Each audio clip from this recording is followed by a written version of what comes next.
any particular reason? No, not at all. I mean, it's somewhat disrespectful. What's your name? Eddie Velasquez. Eddie Velasquez. What do you do, Eddie? I'm a reporter at Bell Times. So, no particular reason that you're seating? No, no. So, could you stand next time for us? Sure. Thank you.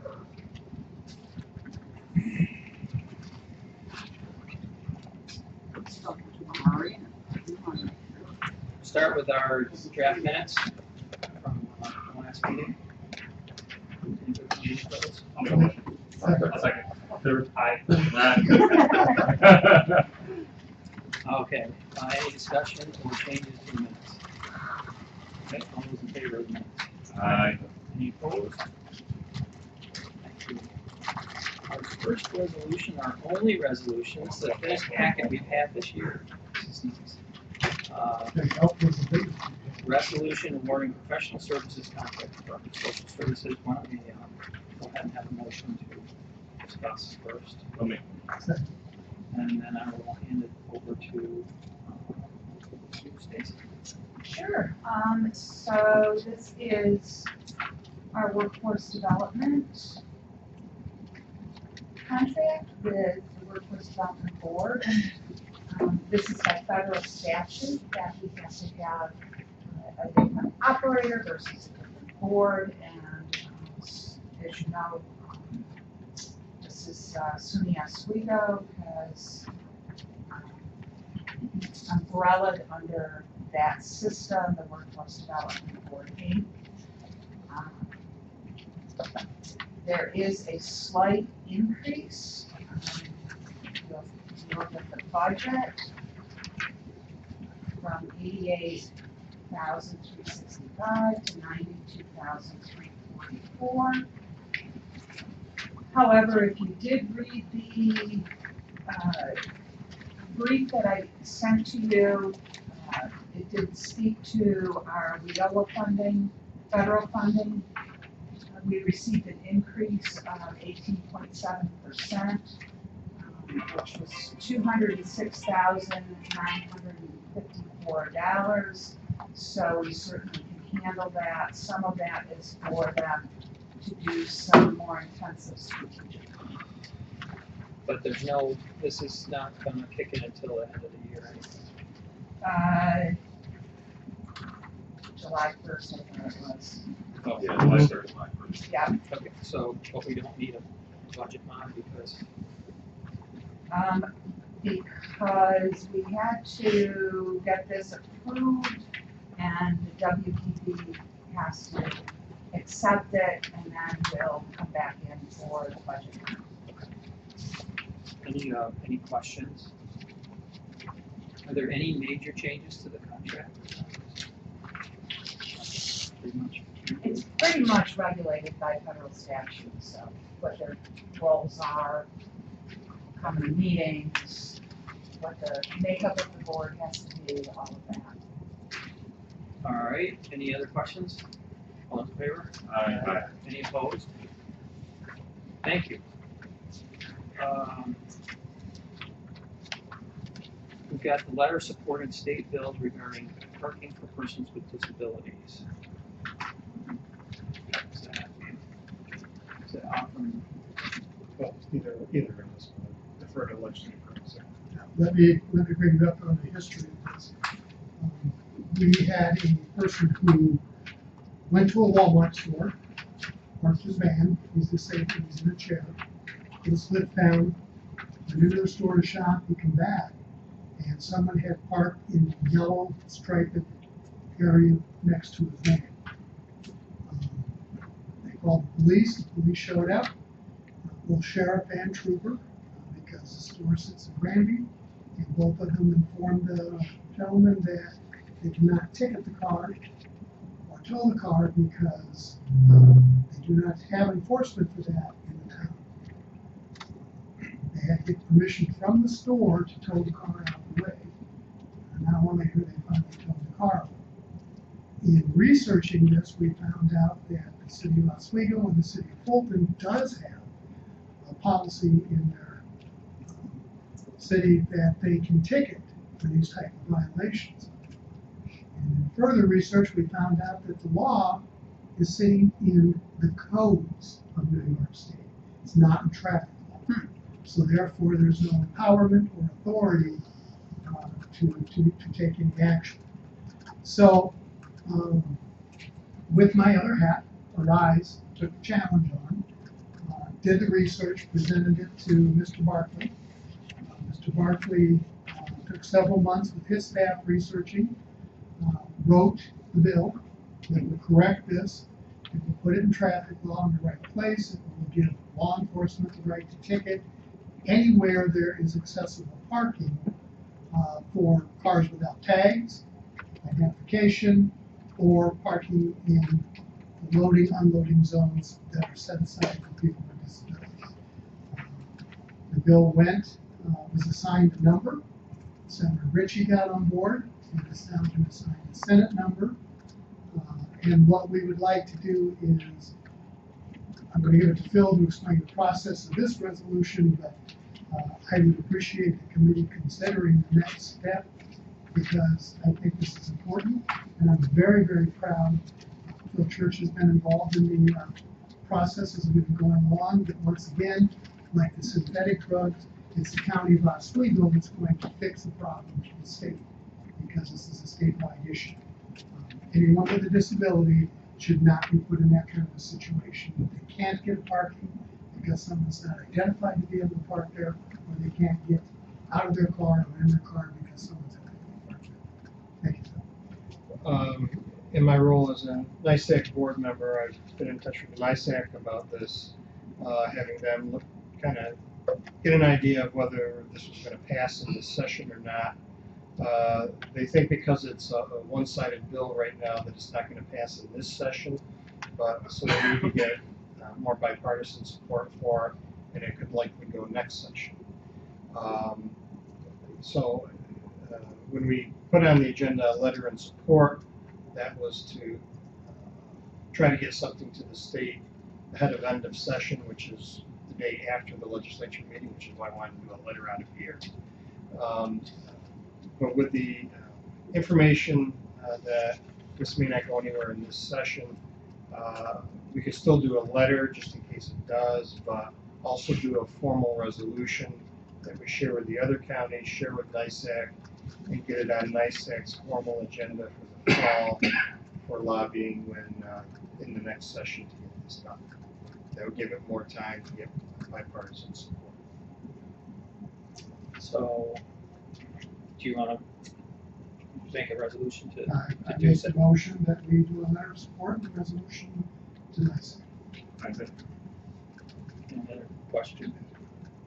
I just, it doesn't look like this is going to go through this session. If the city of Fulton and the city of Oswego both have passed assuming local laws to give that, is that something that we as the county would look to do as well? As the county? We could do it. We could. I'd have to ask Rich. There's certain limitations on what a county can pass a local law on. So I'll check that with the county attorney. The limitation of that approach is, if we have state troopers who would be called to a town, they may not necessarily ever be informed that Oswego County has this, even though the counties around them may not. So that's a statewide fix to this. Oh, sure, I don't think anyone's arguing that. Just in the meantime, if this is something that could lag, it'd be nice to have the ability to do the enforcement, and maybe get informed the state troopers of that. And just as a side note, I had to correct our own, don't laugh. I came today for the health meeting, and there sat our van with the county seal in the yellow stripe in between the two accessible parking. So I went down and addressed it, and the first words were, well, and I cut them off and said, no, not now, not ever. In the discussion, it's illegally parked, and the worst part of this is it's got our name on the sides. So don't let it happen. Especially if we're doing this, we need to set our own examples. Okay. Put in the resolution that it's okay to walk a little further. Exercise. Not be lazy. All in favor? Aye. Any opposed? Thank Just, you. just for clarification, do you want the letter and the resolution for this month, or the letter to go now and the resolution for next month? The letter should go now. We should go now, and the resolution, and I say. One might think it would probably be a good idea to send it to the chair of the committees of jurisdiction and get something extended as well. Thanks. Thanks for that work, Jim. Looks like we're kicking it over to reporting departments and starting this month with Youth Bureau. Okay, so I invited Jim Fafaya to come in today. He was the camp house director from 1991 90? to 2011, 10. End of 10 going into 11. A little bit of a luck. I worked with him during part of that time period. Jim was not only the camp house director, but later Parks and Rec coordinator, which that group is now. And he was very involved in Camp House. He now is the president of Friends of Camp House still. Jim has written a book that I'll pass around if you don't have it in front of you.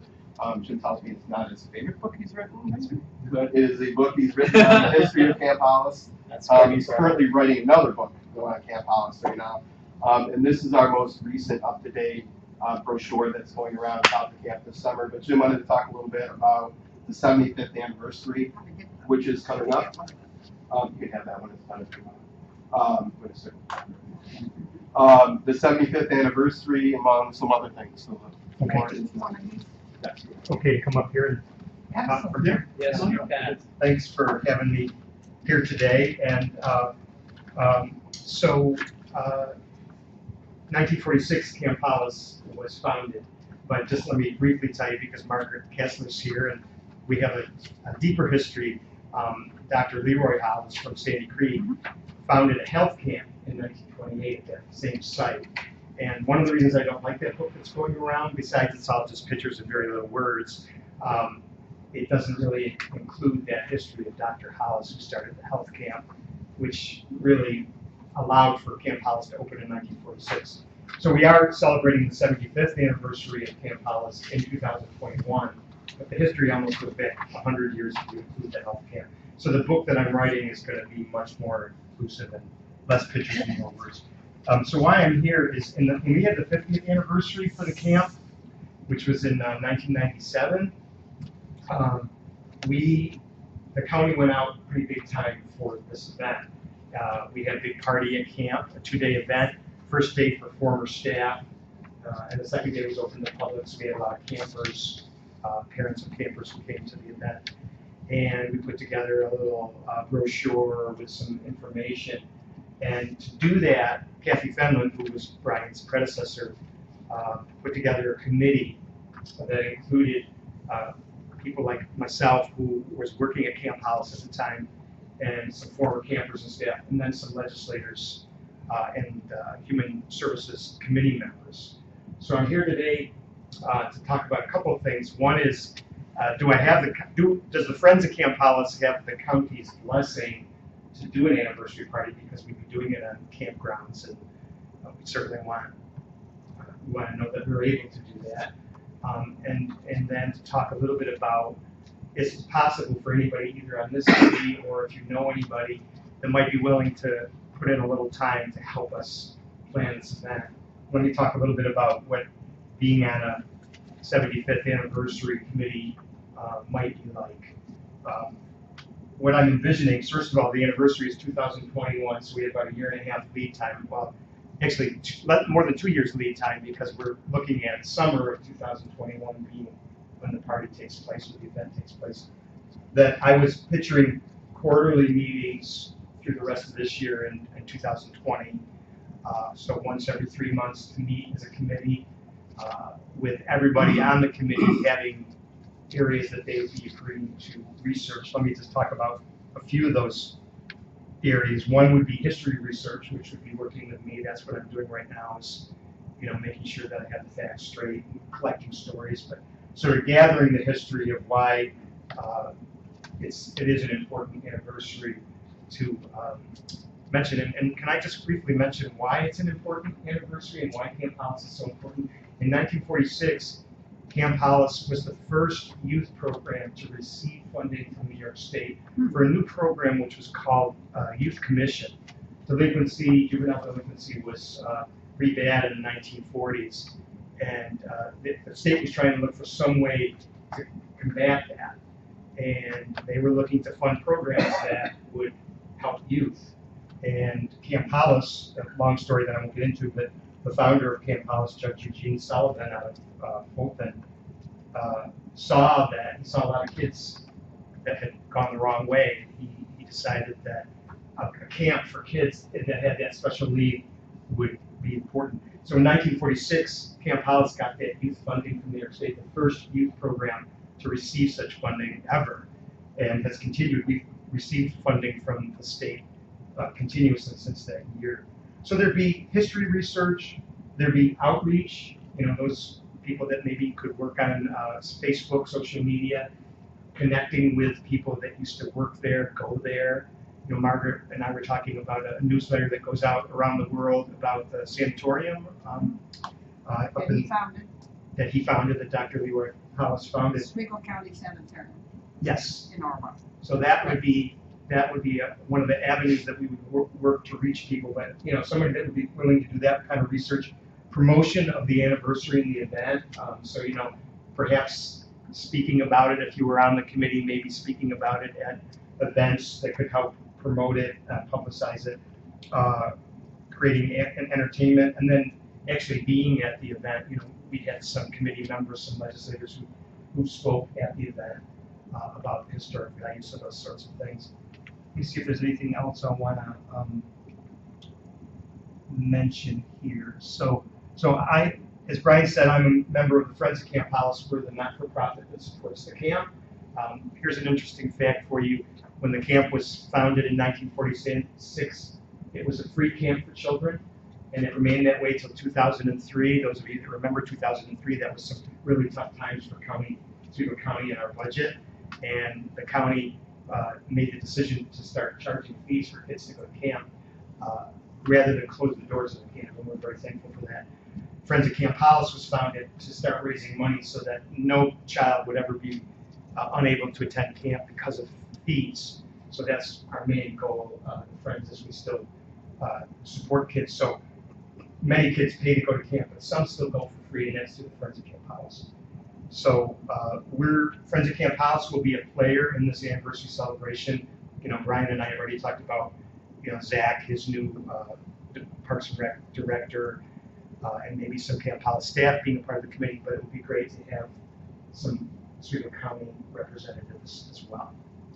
So I'll end with that, and maybe there's questions or comments. The only comment is that Eugene Sullivan is the one that picked Dr. Hollis's name. That's right. To name it Camp Hollis. He's the one that picked that name. That's right. When Judge Sullivan opened the camp in 1946, Dr. Hollis had just passed away, and he thought what a fitting memory for that name. So that's how we became Camp Hollis. Thank you. Any other comments or questions? We'd love to search around. Wonderful. Thank you. I'll figure out. Okay, I'm sure I'm not going to be able Anybody knows. Would we need a resolution to approve them being able to do this event? It's 2 years out. Emotions on this. just wanted to make sure, that we could I use the make a facility. motion that we support the 75th anniversary celebration. Okay. Yeah, and I guess my son's camp counselor at ecumenical camp for the last 3 summers down at Banner Camp. And it's interesting, you don't realize until you're anyway involved in something like that how much it can affect kids' lives. Really change them or give them a mentor that they might not have had. So I think it's important. Any other comments? Considering the flooding issue right now, looking through these pictures, it's a good thing we don't have those original buildings. right on the edge of the bluff. Yes, right. Maybe in the lake by then, yeah. Yes, they would be done by now.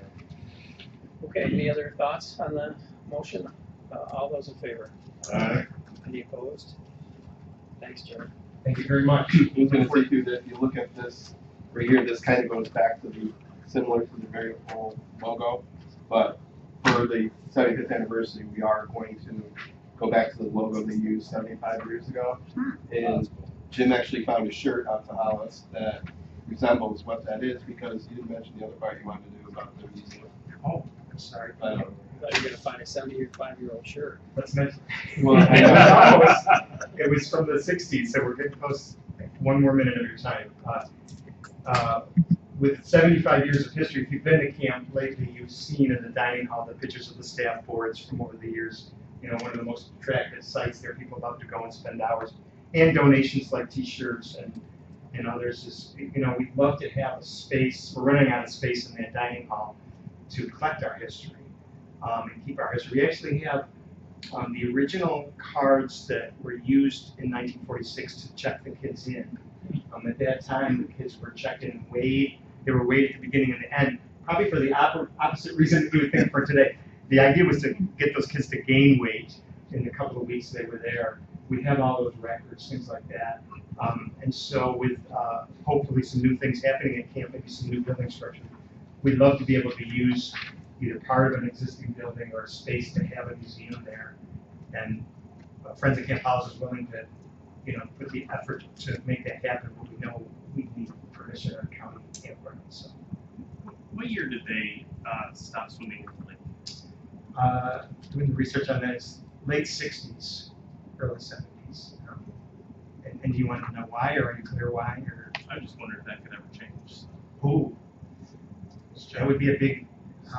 In my years, that lake is deemed an ocean by lifeguard standards because of the wave action.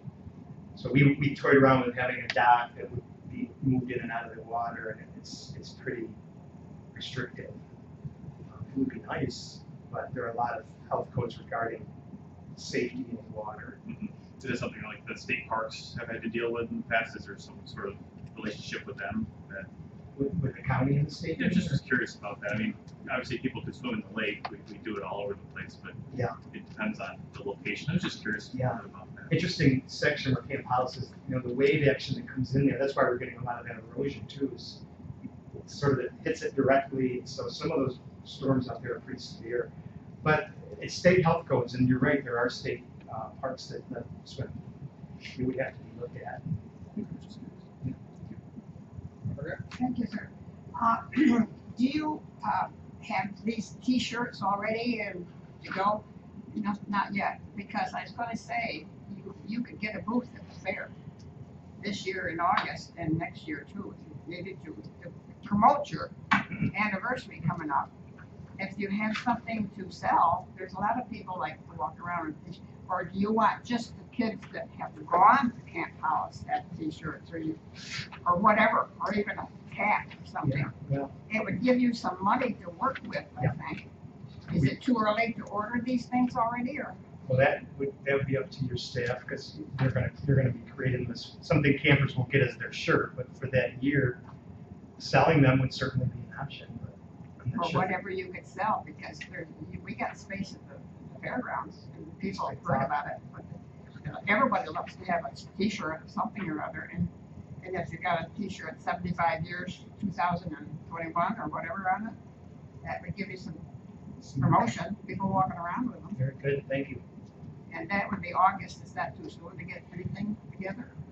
It's not, I mean, if we plan it, I mean, we get shirts printed out, it gets us a matter Or whatever of else? deciding what's the best way to go. Deciding what we're gonna do might be better to wait till next year, just so that we have accurate information to give people at this booth. I'm not sure if we know enough this year to do Too that. soon for this year. In terms of dates and how they could register for the event and stuff, but just being there to promote Camp House in general is something we could talk about, right?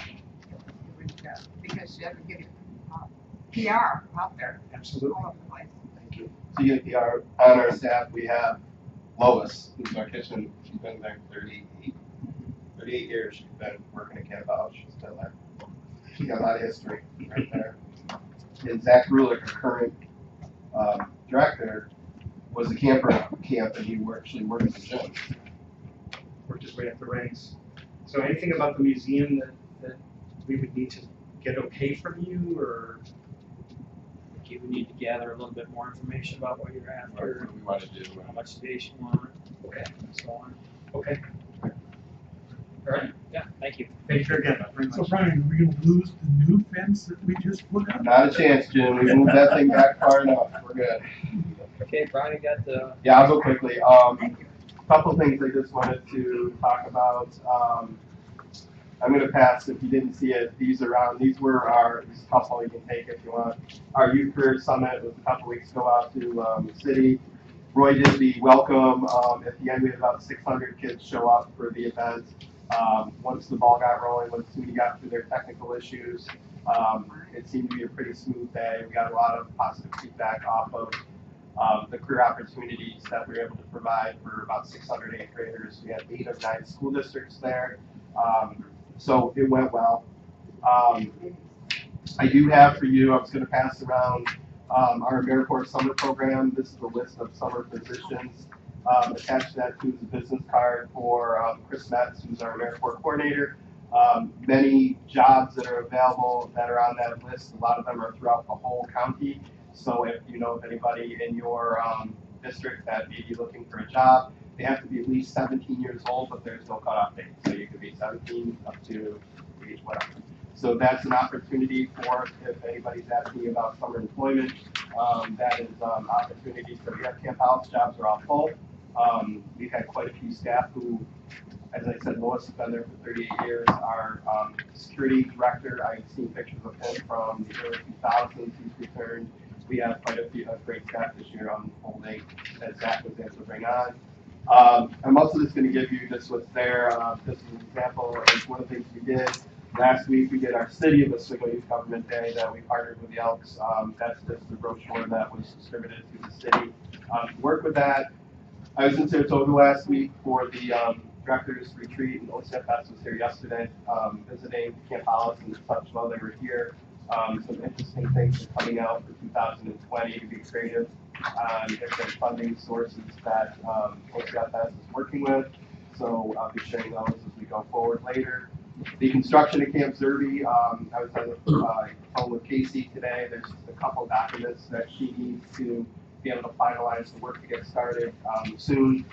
Once that work gets started, we anticipate it to move hopefully smoothly and quickly to get the septic and well done as we did.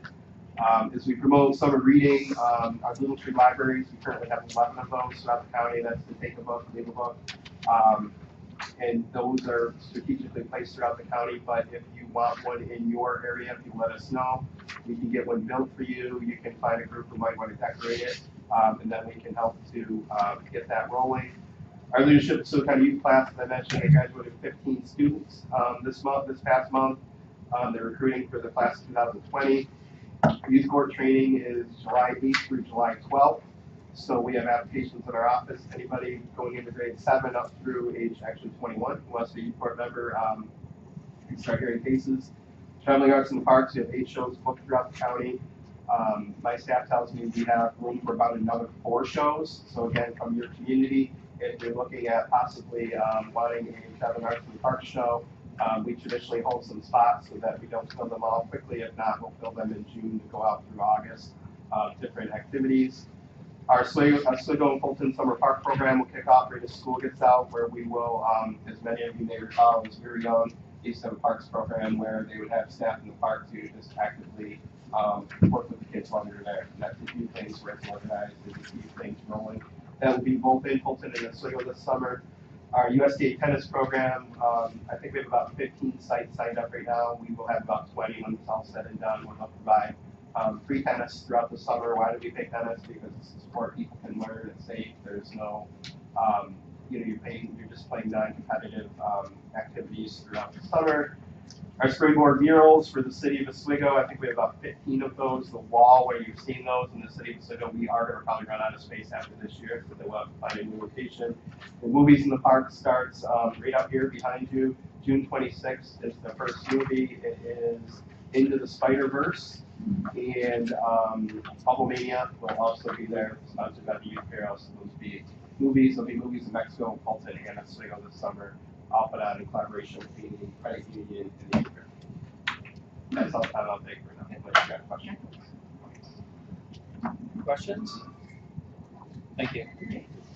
Okay, move over to Department of Social Services. Stacy? Nicole is up first. Okay. Just, Stacy had asked that I want to provide an update on where we're at with the school-based mental health clinic implementation project. So as you probably remember, the legislature, we received two proposals. The legislature approved more to both of those at a funding level of $30,000 per new school-based clinic site that would be opened. That was offered to both providers. We had one respondent who accepted that, so we're working currently with Liberty Resources. The superintendents have prioritized 5 districts in the county, so Liberty Resources will be focusing on opening sites in those districts over at least the next 5 years. They'll be starting with 3 sites in this summer, starting to open 3 sites so that will be operational for the beginning of this coming school year. The 5 districts that were prioritized are APW, Mexico, Phoenix, and Sandy Creek. Last time.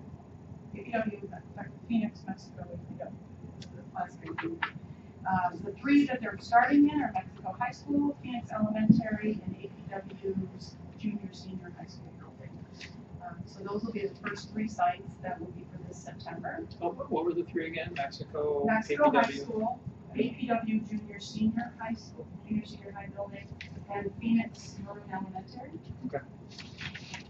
Specifically, those buildings were identified by the school districts. So currently, Liberty is working with those individual buildings to develop partnership agreements to submit fees to be included in the contract that would be issued and to be in effect for July 1 of this year. So with only one provider at this time, I do anticipate it may take longer to achieve the goal of a site in every building, satellite clinic site in every building in the county. So more than likely, I'm going to need to solicit for additional providers again in a couple of years. I'm hopeful too that at that point there will be a different place to be able to participate, including the Oswego Hospital, who is a provider of the majority of our existing school-based satellite clinics. They have a lot on their plate with their new behavioral health center that they're working on right now, and some leadership transition in their behavioral services division. So hopefully a couple of years down the road, have some additional providers who will be able to participate to help us get that goal. If I could, a couple questions. So we had awarded it to Arise and Liberty. What happened with Arise? Arise had expressed concerns around the financial viability, in their opinion, of the rural sites that they were allocated. And did not think that it would be financially something that they could sustain if they would take a loss in those rural areas. And as a follow-up, my understanding is that previously we've been funding Oswego Health's locations. Those are predominantly in the higher poverty areas, or at least the more city located, correct? Where are they currently located? Which schools? They're in Fulton District. They're in every, not necessarily through the prior county contract, but they are in, for all sites, they're in every building in Fulton City School Districts. They're in Fitzhugh Park Elementary in Oswego City, Central Square High School, and the middle school and the high school in Hamilton. So, what was the, do you know the amount of that contract that we are not offering this year? Right? Let me say it again. They were under a contract that has not been on, because they did not bid on this current one, correct? Correct. So that means that they are no longer under contract? Is that? That ends the end of this month. Okay, There's so. the existing contract that has been in place for about 7 years. Tim, to clarify, this, go back a couple of years, and that money, when it was given to health, was not to subsidize the mental health clinic sites in the schools. And unfortunately, I think there was some staffing issues and some other things. But the expectation now is that we give some money to launch, and then they have to be able to be self-sustaining. Sure, and I understand that is the expectation, and that was our hope. But what we're seeing, the reality of that is the current provider wasn't interested in bidding. One of the awarded providers wasn't interested in the program. We have a number of these offices in our, what I at least, I would consider to be where they're most needed in our city or more, the city of Oswego, city of Fulton, Central Square. And I guess the question is the ones that we're looking to sew into are not any of the ones we just talked about. So is the expectation then that if the money has been removed, the contract is no longer there for the groups that we have out there in the cities of Oswego and Fulton, and we don't have a plan going forward for those schools? Those sites are not closing. So if we're not paying them, who's paying them? It's my understanding that Fulton City School Districts is going to provide some support for sites in that building. I don't know the specific details, but I don't believe the other locations are providing any financial support. The contract funding that we had for Oswego Hospital for those sites was to provide additional funding for them to serve uninsured students, as well as provide services to within the school or to support school personnel around consultations and planning and classroom observations and training, things that are not part of a billable clinic service. Sure. But do you happen to know what the total amount of that contract was to Oswego Health? It's about $250,000-$60,000 a year. And so that's money that they're no longer getting from us, that's correct? Correct. And your expectation is that they're going to continue to offer that same service? They're going to offer just clinic services, not any of the other ancillary services that they may be providing to the schools. Okay, so unless the schools. I guess my choose to concern purchase is that from them. we have these city schools, and we've been talking about the poverty in those areas, and this was a very important initiative, and yet there's no, at least I don't have confidence that if you remove $250,000 a year from the folks who are doing the work, that they're still going to keep doing it. I would love it if they do, but that's my concern. So let's be, I think what we needed to do was draw our providers back to what does it mean to have a mental health clinic? And they ended up straying from that central activity and doing a lot of other things that aren't billable, or just unable to fill it with a therapist. Lewis County, where I was, for about a year prior to coming here, I ran a clinic. Our school-based sites, these were very very core regions, were the only ones that ran in the black. You can make a go of this, just like a mental health clinic, but you need to be able to focus on clinic activities. And if there's other activities schools would like, there's cheaper dates than a licensed mental health counselor or an LCSW with their arm. Those are really high-end. That really needs to be diagnosis, treatment, medication, hooking to a physician or psychiatrist. These are for emotionally disturbed. So it's not a support or advocacy for young people. It's a mental health clinic. Did I state that okay? But I guess that still doesn't change, and I understand you work with the superintendents, but my concern is that the schools that, if you were just to ask any legislator, what schools do you feel probably should be concentrated on? I would assume the majority of them would be city schools, the cities, right? I mean, that makes sense. And my concern is then we aren't. And we're having trouble getting folks to come in and do this. And I'm not saying it wasn't managed ideally, but my concern is we're setting it up for a bit of a failure here by pulling the money out of the cities and sending them to these other 3 school districts, which again, not saying that they don't need it just as much. I'm sure they do. But my worry is we're going to be creating a vacuum here where there's none of these services. And that's we're my only concern doing about it as a launch. Sure. Yeah, they're gonna have to. But we're gonna be assess at it. least a year out from even being able to come back to the city schools districts. Because we're focusing on these other districts. How, And in fact, you didn't mention any of those Fulton or Oswego when you had mentioned the Because focus. they're already fully covered by Oswego Hospital. Right, under the previous funding, and that's my point, is we're pulling $250,000 a year from funding to them. I hope you're right, and I hope they stay doing it, but if they don't, do we have a backup plan? If The not, backup plan is to reprioritize. but that would be at least another year from now, correct? No, not necessarily. Those Okay. are already existing sites and existing caseloads. Right.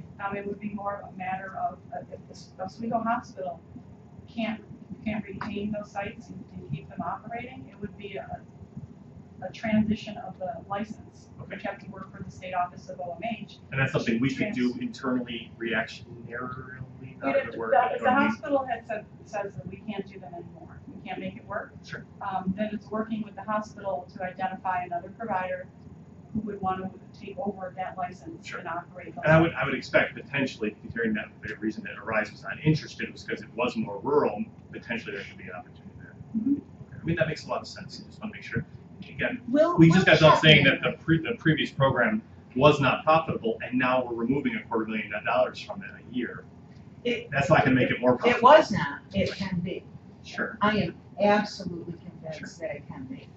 And I'm also convinced that now that behavioral health is restructured a bit, they've done away with a contract that was overseeing all of this. And it was pretty much a nightmare for Nicole and I. Sure. Okay. We don't need to get into. No, and I But we have appreciate, I not- absolutely appreciate the work that you've done on it, Yes. and I see this as completely necessary, which is why I'm concerned. You know, if you were to have a restaurant and it wasn't running well, and then someone said, who's backing you at $250,000, pull that out. My hope is you find a way to do it right, but I don't know that, and I want to make sure we have a plan of attack for those cities. Yeah, and I am meeting with the hospital leadership for behavioral services regularly, but also Sure. again tomorrow. So you'd be checking in on them on the status of the operations, because they have been working on this. You know, they've had lots of heads up lead time on this. And so they've been working on transitioning their operations to being self-sufficient. So we'll be checking in on that tomorrow. But certainly, you know, it's a priority for me to be able to maintain continuity to those students that are currently served. Sure. Right. Thank you. Aren't some other schools covered by, what's it, Noxie, what's their new name? Connects Care, Next Care. they have some school-based health clinics that have, they have some mental health counseling component in that. Oh, and so They're not the same, not the same piece of service. and they're funded by the schools. I No, think that's under the Federally Qualified Health Center, they're just, They bill insurance, they bill Medicaid. just like these Okay. clinics will. The school provides them with the physical space. Okay. But because Connects Care has, if they lose a lot of money, the feds come in and bail them out. It's federally qualified. So they Like wouldn't have been involved in bidding on any of these. They would not have been an eligible applicant for this, they're not licensed OMH clinic. Well, so that reactionarily, is that? That's good, right? You got that in the minutes. Reactionarily. That- Doesn't have a red underline, no matter what you do. That's definitely that spelling bee word that you want. No, That's right, correct. I'm sorry. I think Rizzuto, I I'm a think. word guy, but I couldn't- You know, I do want to assure the committee though, that Nicole and I, we are so committed to making sure that there's a mental health clinic in every school. We're gonna work with the schools, we're gonna work with our providers, and the schools that are not covered right now, we've encouraged providers to go directly to the school because the big superintendent's group identified and superintendent stepped up. That doesn't mean, that the schools uncovered right now have to sit and wait for this money launch. You know, it has helped with the districts as far as creating space that has somewhat of a therapeutic tone to it, to buy the equipment they need for startup until they can get billing and really get a set number. But the nice thing about a school-based clinic, you've got a captive audience. And if a kid's out that you're supposed to see today, you don't have to sit there for an hour and wait for the next kid. You go find another kid on your caseload. You see him in that hour, you scramble, and you see the kid the next day. You can't just sit back and say, oh, great, I'm out of here. You have to make, they are definitely, they're in many other counties, in many other schools, and they're not receiving ongoing deficit funding, which is how we have been doing it for the seven previous years. So they can definitely work. Financially, they can work. A provider needs to be able to, and it comes down to the productivity of the staff, and finding the right staff to be in those buildings that are going to engage well with the schools, because they're out there on their own, and they're not surrounded in a full clinic. So it's not every clinician that I think would be successful in one of those things. Okay, any other questions? Any other new vocabulary words? Come on. Appreciate your hard work. Thanks. So, I did send you a report and gave you another quick update on Family First Preventive Services Act. This is gonna be a really, really heavy lift, guys, and we are certainly, it's risky what's going on as far as what the financial liability in the end of it all is going to be to the county. We're doing the best we can to kind of take everything in. The feds have not still given us clarity, so the state can't give us clarity. However, they did give us $47,508 for a Family First Transition Fund, and then told us what contractor to use, which we will.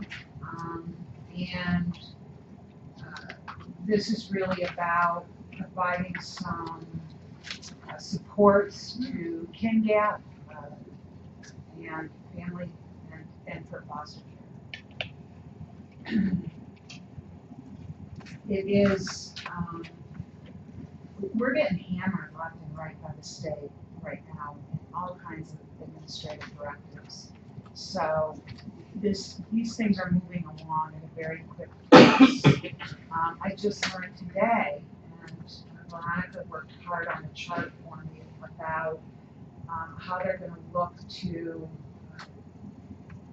instead of billing us, for the state residential kids in state custody, we remember that one's 2 years behind. That's why we roll funds over, because we anticipate a bill from the state, and we've got it sitting there. And now they're talking about not sending us a bill, but rather just taking the money out of the revenue they owe us whenever they need to, right? I mean, basically, how do you keep track of that? What is the devil is always in the details. This has the potential for us to lose. I don't know if you want to speak. I know The you biggest spent. concern that I have is that in recent years, there's been a statewide $55 million cap on these expenses for these state schools. If they go this route, they're not telling us right now whether they're going to remove that cap or not. If they remove that cap, I can tell you that last year alone, that cap went from it being $999 a day for those kids that we housed to half that price. So we ended up with a 50% reduction because the cap was in place, which means that right now with the 2 years that we have outstanding without a cap in place, right now Oswego County below $700,000. So we'll keep you informed as we know. That some of this is. Oh, by the way. So, again, we'll do our best with it. You Real can. quick question for the administrator on that, because is that something we're seeing Oswego specific? Is that something you brought to NISAC? Is it something you've been hearing any guidance on? I mean, If we anytime. move the cap, it's gonna hit every county. Absolutely. Have you heard anything from NISAC on? No, but I'm in NISAC for the next 3 days, so I'll sit down and find out. Do you want me to send you that material? Via email? Yeah, send them the chart too. Yeah, that's what I will. And you can see the foster care placements just keep going up. You know, we, at the end of April 2019, we had 172 children placed. And this was the first month that we really had stable placement rates between March and April. But April expenses for foster care for the month was almost $740,000. So it is really increasing. By how much, Stacy, like, is it 10%, 20%? Normally, we've seen around 400,000.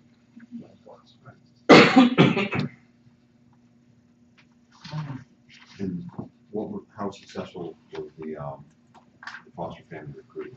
I've done that a couple different times. Yeah, but pretty good. What do I recall? 10 families, I think, from that training. That have ended up entering into it? Mhm. Entering into the program? Good. Not all of them attended the open house. Some of that recruitment was taking place. And of course, other private agencies are recruiting all the time for Oswego County as well. So, did want to let you know, we are attempting to get caught up on RFPs. You know, we weren't exactly in keeping with county policy. So we are trying hard to kind of get everything pulled together now. The school-based preventive services is caseworkers purchase preventive services for youth, and that will be going out very soon. We've already submitted that to Onondaga County Purchasing to handle. Forensic psychologist consulting services to form a qualified providers and suppliers list. We're in that process. Self-sufficiency case management services for TANF and Safety Net. We're moving along on that one. I also wanted to let you know that we did terminate a contract with Catholic Charities called Relatives Raising Relatives. When this was launched about 15 years ago, there weren't a lot of good programs in place that were supporting kin gap or kinship care. There are now. Liberty Resources got a huge state grant, and their numbers are low here in Oswego County. So they're taking over in a much more robust way, I would say,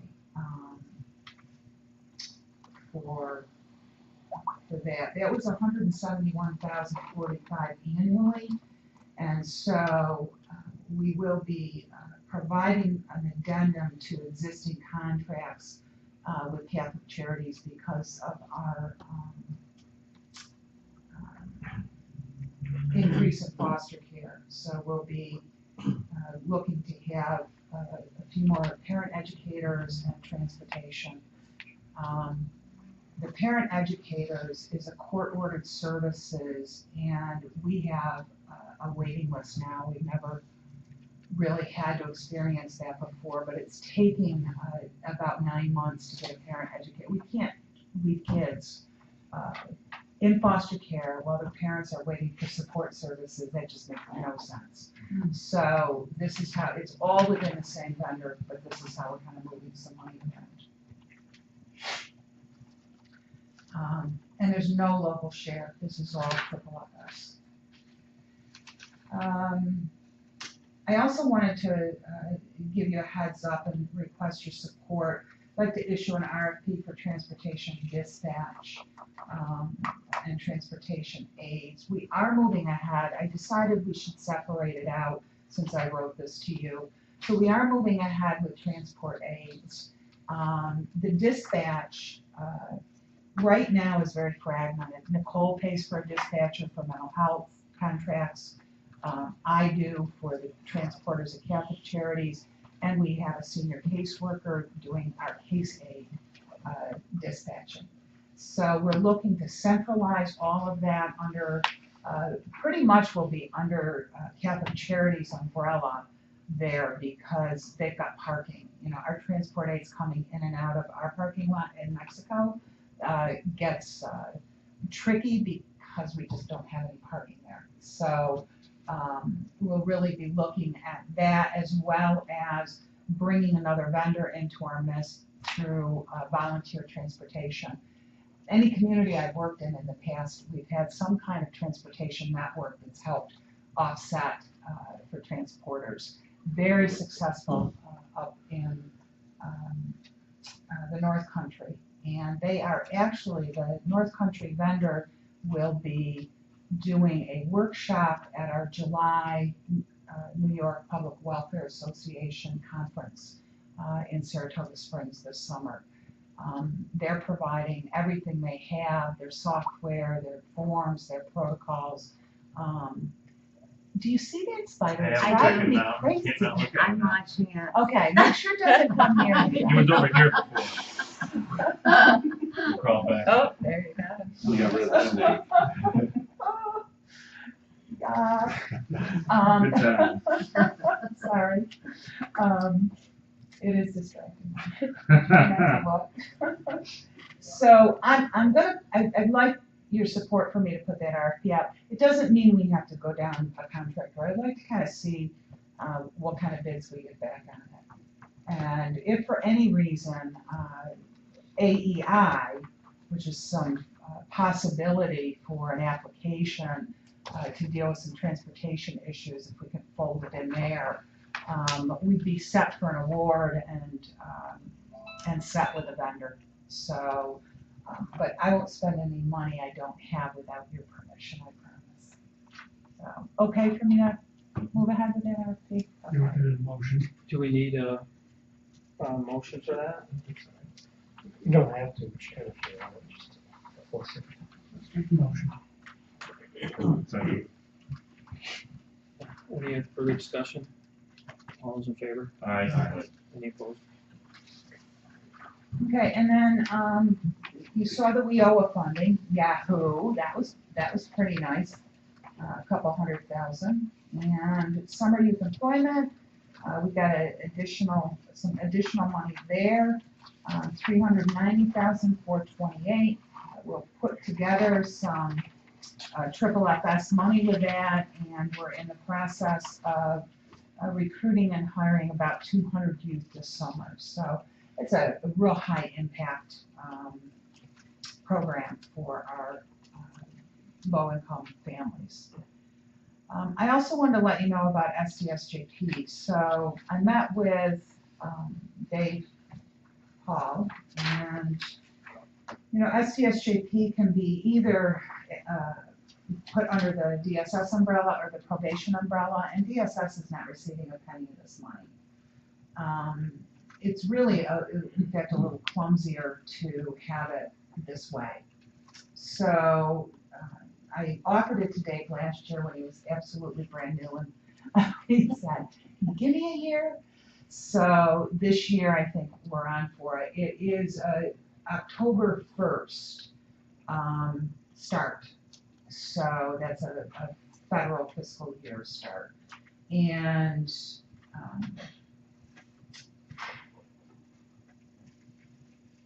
I think Dave was going to also connect with his jurisdictional committee. So that's kind of in the works. If anybody wants more information about any of that, please let me know. And then the last item is STEP, Solutions to End Homelessness program. It's due next week, so I'm in a real rush job here. It is New York State Office of Temporary Disability Assistance. It's a 5-year grant as long as you have good performance. OCO has gotten $300,000 for the last 8 years. I absolutely don't want to undermine anything OCO is doing in the homelessness piece. However, because of, you remember that huge increase we had from 17 to 18. Our HMIS data, Homeless Management Information Systems, big federal thing in the sky. So that shows us we have real high need and unmet needs, and I think 5 programs are funded in Onondaga County. So we're going to step out there. We could not find at this late date. I just learned last week that we could have a second program here. So DSS is stepping up to the plate. We are just going to kind of mirror what we did with the caseworker we hired with mental hygiene funding. We're going to mirror that in our proposal for this funding. There's no local share.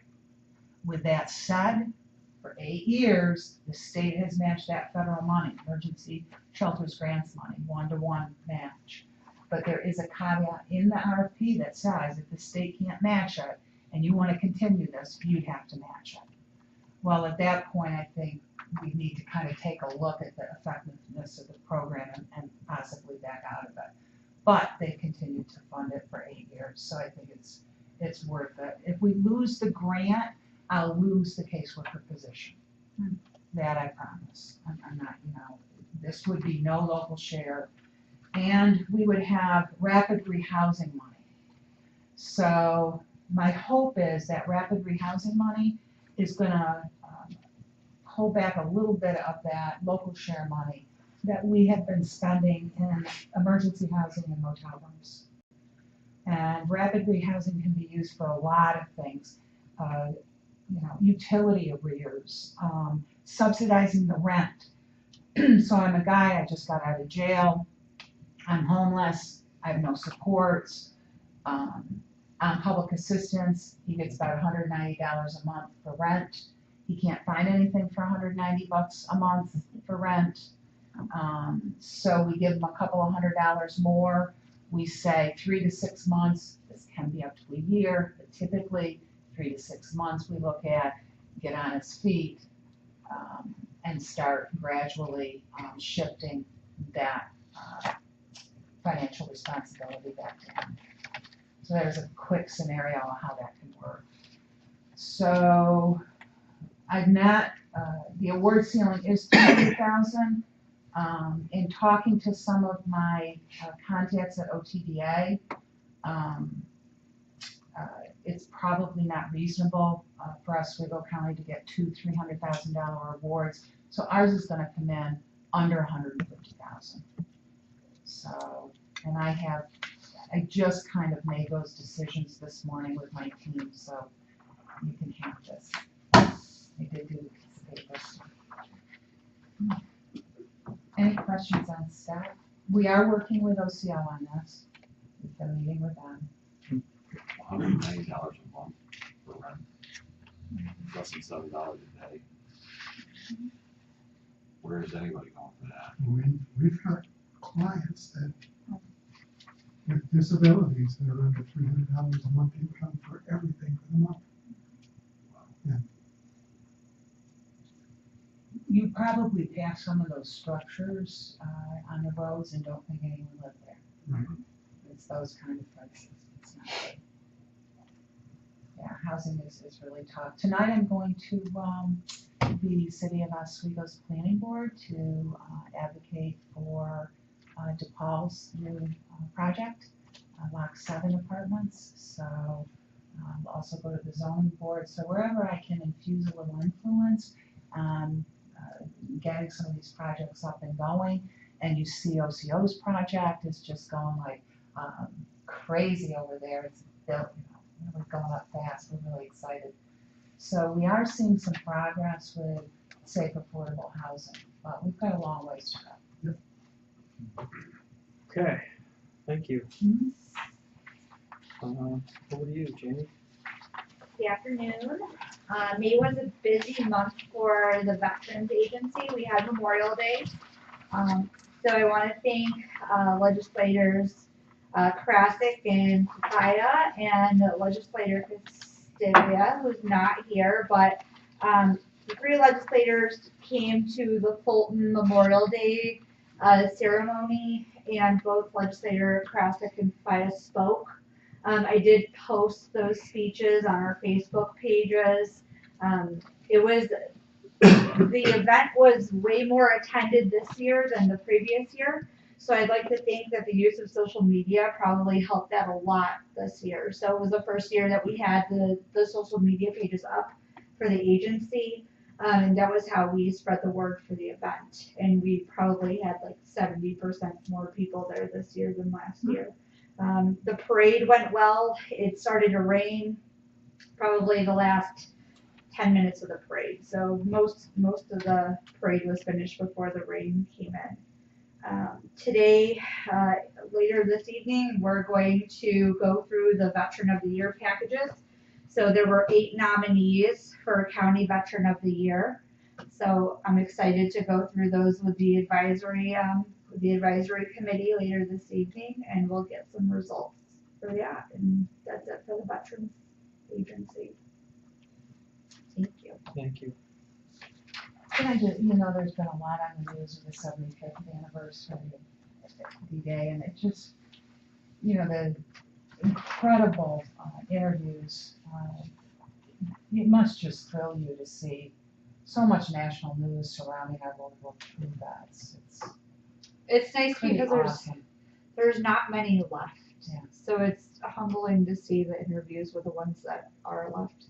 They have a lot more patriotism than some. Well, to get much bigger, you're gonna need a lot more help from the Fulton Police Department. I know. That was almost on the edge of insane. They start at one cemetery, they go to another one, and then they go over to the war memorial and are escorted across 481 and 48, and that was a little crazy. People don't know about procession traffic. Yeah.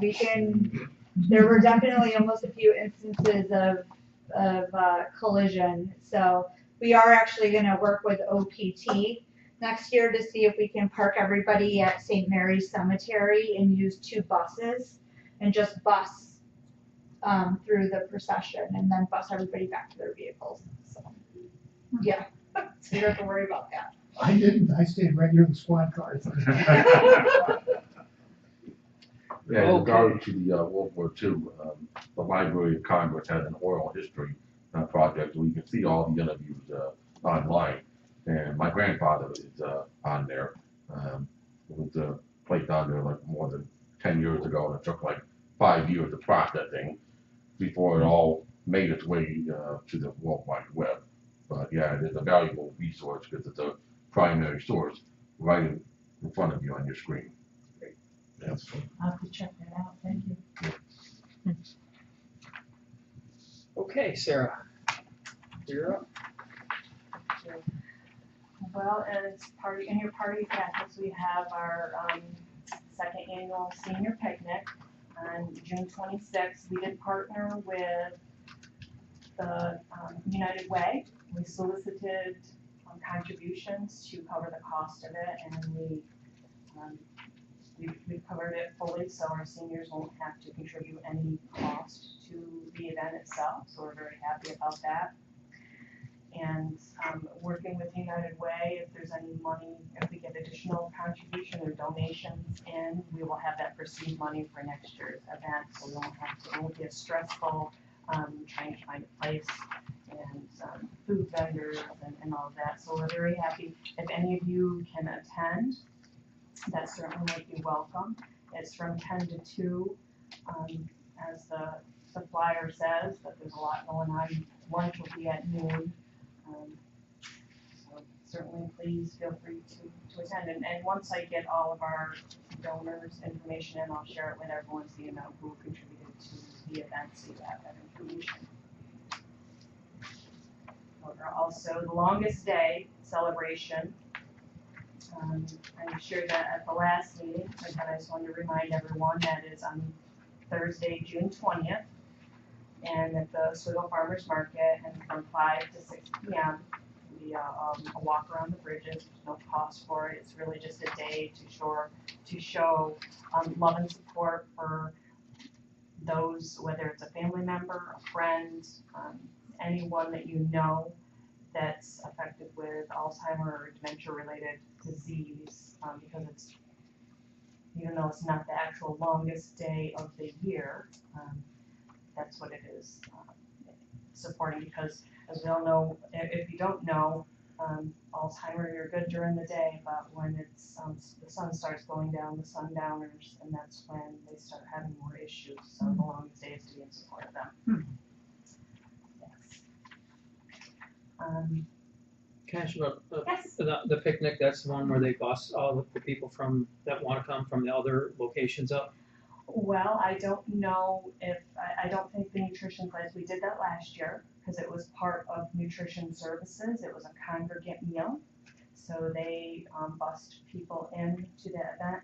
We're looking to see how much additional funds we have to be able to have some busing. I did reach out to Gary Mashaw at Oswego Transportation, and he said they have a lack of buses right now and bus drivers. So they don't know if they'd be able to accommodate us.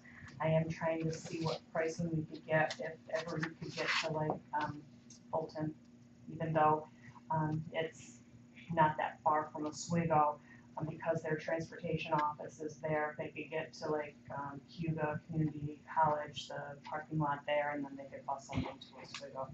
I haven't got the numbers back yet from him to see what that cost would be, but I originally had asked him about Central Square, Pulaski, and Fulton to be able to bus in, and he said he just did not have the drivers and the buses to be able to do it.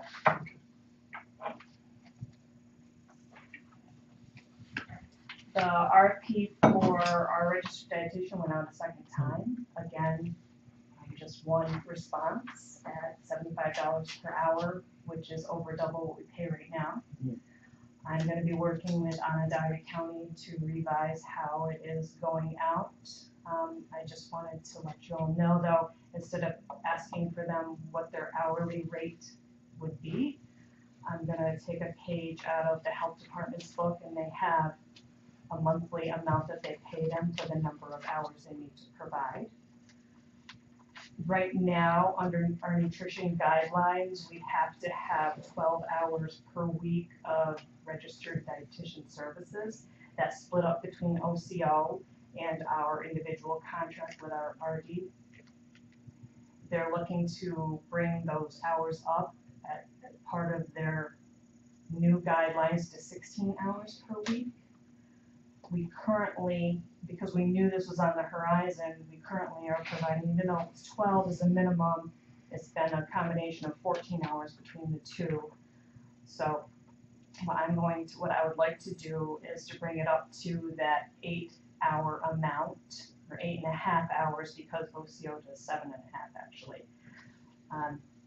To put it out at that amount, using, because we haven't been able to get RD with the hours that we have, using some of our unmet need money to cover that cost, because if we can't get an RD, that is an unmet need. It is a requirement for our nutrition program to have those hours if we want to claim for those, for the meals that are being provided. So with that, I'm going to be putting it out at $1,300 a month, which if it's at 7 hours a week, that's at $42.86 an hour if they do the minimum of 7 hours. If they do the 8.5 hours, that's $35.29.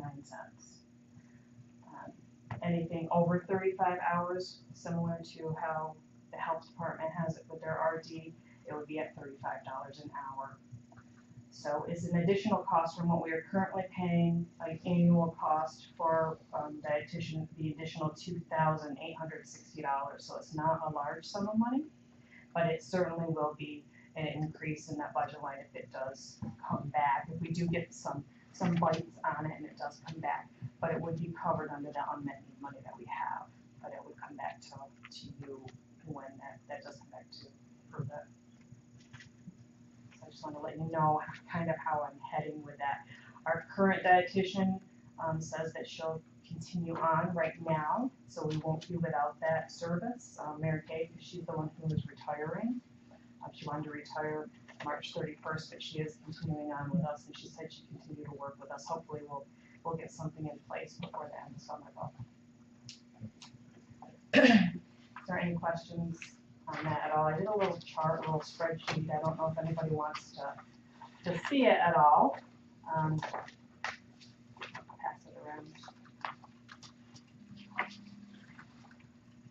We also, I provided Legislator Reed Hill with a letter from our advisory, the Office for the Aging Advisory Council. At our last meeting, I mentioned to them that behavioral services will be moving out of our Bunner Street building at some point, because it's been a topic of discussion for a while. And as part of that discussion, I had mentioned that I had brought it before that I would really like to have the Office for the Aging have additional space, not for our office and our function, but for senior center space. So Paula Roan, the chairman of our council, has sent a letter to this committee, to Legislator Reed Hill, and also to Legislator Walpole, Infrastructure Committee, requesting that space. And I know that there's already been a lot of talk. I had spoke to this committee as well as John Booker about our wish for that. Oswego is a population center. It has a high population of seniors. It is the only, with the population of seniors, there's not a congregate meal site here. There used to be one at Pontiac Apartments that ended up closing. They had temporary one in OCO's Midtown Plaza location, and the OCO has not been able to secure a location that meets all the needs that they have. So when this, I know that a space is going to be, there's going to be some space available. It's right on public transportation. It is accessible. It's right next door to our offices. I know there'd be an additional cost through nutrition services because it's opening another congregate site. They would need a site manager. But with the county owning the structure, hopefully that when we could possibly provide it to them at no cost, so they could bring their costs down so that we could get another dining and activity center back here. And then on the days that they're not open, because it previously were open 3 days a week, maybe those other days we could have other entities, maybe senior clubs, or we could have the evidence-based programming, the 6 steps to better balance, or stepping on class, or diabetes self-management, or whatever we would like to bring in for programming for seniors.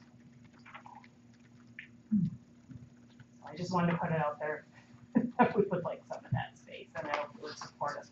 If there is space available, you would support us in moving forward with that. Okay.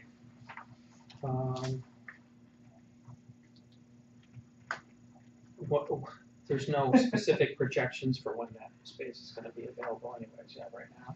Still about a year out. In the meantime, have you been looking for any other place in the meantime? We have not. We have put that to OCO for them to look, and they're continually looking for space. I don't know if they're as actively looking for it because of, it would be an additional cost for them. So their contract also is due in 2020. So I'm looking at rewording the contract a little bit differently, because right now it's like it's a per meal contract, but it's not really just per meal. With that contract, they provide nutrition counseling, nutrition education, the transportation for the meal delivery, the other evidence-based programming, so soliciting and having the eye doctor come in to adjust and tighten the eyeglasses. So there's a lot that's part of the contract that they're also doing. So it's not just a meal, but we have to break out the contract and find out, okay, what does it cost you for a congregate meal as opposed to a home delivered meal? What is the cost for your nutrition education to devise or to develop the monthly flyer that goes out to all the participants? So and as part of that, okay, what is the congregate site to operate, so to actively seek to have this site as well? And what would it cost if you were to open another site, another congregate site? So it's always been part of it, because as they closed the one here in Oswego, it was supposed to be temporary until they found another location. But it kind of just got, their contract was never revised, so that the cost of that site was just blended right in with the rest of the program. Also, we had one in Sandy Creek, Lacona. That one closed as well, so there's no site up there either, and they also have a hard time finding a location. So they're getting the same amount though with two different sites closed? Right, because it's a per meal cost they get, and they're providing the number of meals. And it's, even though it's a per meal cost, it's a guaranteed number. We put it out that it's going to be 246,900 meals, I believe, is what they're contracted to provide us. And we pay them for that number of meals. If it's fewer than that number of meals, we still pay them for the 246,900 meals. Margaret? Thank you, sir. When it closed in Sandy Creek, Lacona, I thought they moved to Pulaski. No. Did they close down there too? It originally was in Pulaski at the Ringgold Fire Department. They moved to Sandy Creek, Pulaski. They did not open anything. They did not move back to Pulaski. Okay. What we did is we provided transportation, because the Lacona Soup Kitchen is there and available. We provide transportation 1 day a week to the soup kitchen. It used to be open 5 days a week. It's only open 3 days a week now. But that was an alternative, because there was an option for them to go to. But I do know that they did look around that area at other locations, and with water and accessibility and other issues, they were not able to find a successful location in the Pulaski Sandy Creek area. So the soup kitchen is not there either then?